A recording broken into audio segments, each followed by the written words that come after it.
Baiklah, perkenalkan nama saya Leni Friska Tamba dengan NIM A1C11935 dari kelas reguler B. Baik, di sini saya akan menjelaskan materi tentang kimia organik 3 yang berjudul Pembentukan kerangka karbon dan transformasi gugus fungsi. Baik, di sini saya akan menjelaskan yang pertama kali itu pembentukan kerangka karbon. Nah, di mana pembentukan kerangka karbon dapat dilakukan melalui beberapa jenis reaksi kimia, yaitu reaksi adisi dan kondensasi. Yang pertama yaitu reaksi adisi, di mana reaksi adisi melibatkan penggabungan dua atau lebih molekul untuk membentuk molekul lain. Reaksi ini terbatas pada senyawa tak jenuh, seperti molekul dengan ikatan rangkap 2 karbon-karbon atau alkena, dan ikatan rangkap 3 atau alkuna. Elektron dalam ikatan dapat bereaksi dengan elektrofil, sehingga disebut adisi elektrofilik. Ikatan rangkap pada heteroatom karbon, seperti karbonil, karbon ikatan rangkap oksigen atau imina karbon ikatan rangkap nitrogen, menyebabkan atom karbon sebagian bermuatan positif dan oleh karena itu mudah diserang oleh nukleofil. Oleh karena itu, penambahan ikatan rangkap pada heteroatom karbon adalah adisi nukleofilik. Reaksi adisi elektrofilik adalah reaksi penting yang memungkinkan karbon ikatan rangkap karbon dan karbon ikatan rangkap 3 karbon saling berkonversi menjadi berbagai gugus fungsi lainnya termasuk alkil halida dan alkohol. Berikut adalah contoh reaksi adisi elektrofilik. Dalam reaksi ini alkena menyerang proton asam. Proton terikat pada alkena mengikuti aturan Markov-Nikov bahwa proton akan bergabung dengan karbon, ganti lebih sedikit.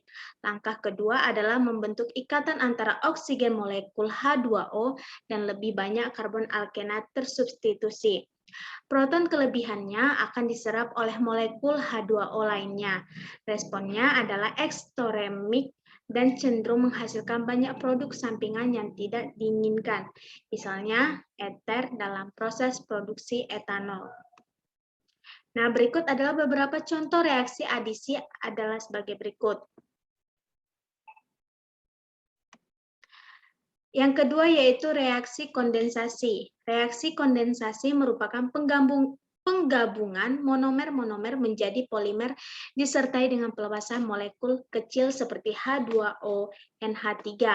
Pada reaksi kondensasi, setiap monomer harus memiliki 2 gugus fungsional pada kedua ujungnya sehingga dapat ditambahkan pada unit rantai polimer yang telah terbentuk. Salah satu contoh reaksi kondensasi adalah terbentuknya polipeptida dari penggabungan asam amino. Berikut reaksinya.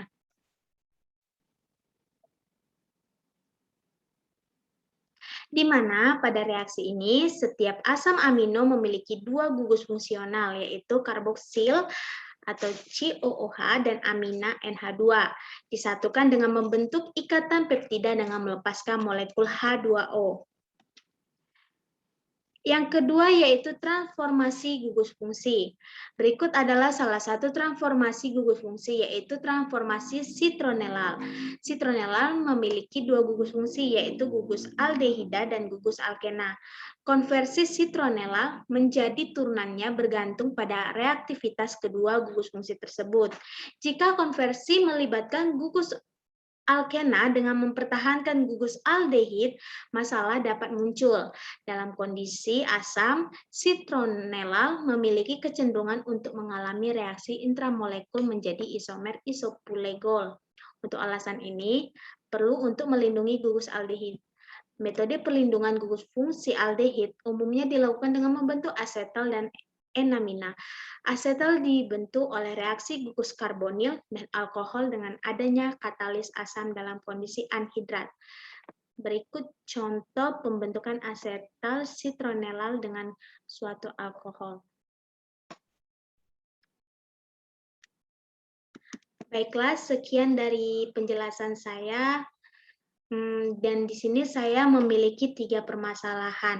Yang Permasalahan pertama yaitu elektron dalam ikatan dapat bereaksi dengan elektrofil sehingga disebut adisi elektrofilik. Mengapa saya memilih permasalahan ini? Karena pada reaksi adisi terdapat dua reaksi yang dapat dilakukan pada pembentukan kerangka karbon, yaitu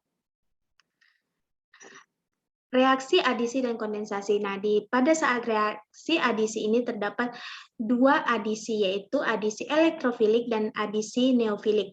Nah, saya memilih reaksi adisi elektrofilik ini karena di dalam yang saya amati dan saya baca bahwa adisi elektrofilik ini hanya bereaksi dengan reaksi hidrasi alkena.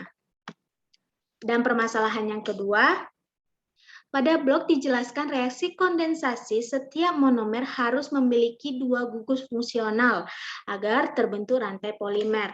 Nah, contoh yang diberikan yaitu terbentuknya polipeptida dari penggabungan asam amino.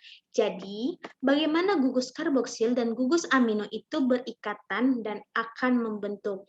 Di sini saya memilih permasalahan ini karena saya penasaran dengan hasil yang diberikan dari penggabungan asam amino dan polipeptida ini. Nah, jadi saya mengangkat permasalahan pada permasalahan kedua ini. Dan pada permasalahan ketiga yaitu pada transformasi gugus fungsi, citronella memiliki dua gugus fungsi, yaitu gugus aldehida dan gugus alkena. Jika transformasi ini melibatkan keduanya, apakah akan terjadi suatu masalah? Nah, di sini saya mengangkat permasalahan yang ketiga ini karena saya penasaran. Nah, pada saat penggabungan gugus aldehida dan gugus alkeni direaksikan bersama-sama, apakah terjadi suatu permasalahan? Ternyata terjadi karena pada reaksi ini, pada saat transformasi ini melibatkan gugus alkena dengan mempertahankan gugus aldehida. Nah, karena di sini aldehida ini memiliki perlindungan gugus fungsi, umumnya dilakukan dengan pembentukan asetal dan enamina. Baik, mungkin cuma ini yang bisa saya jelaskan. Jika ada kesalahan kata, saya mohon maaf. Semoga bermanfaat. Terima kasih.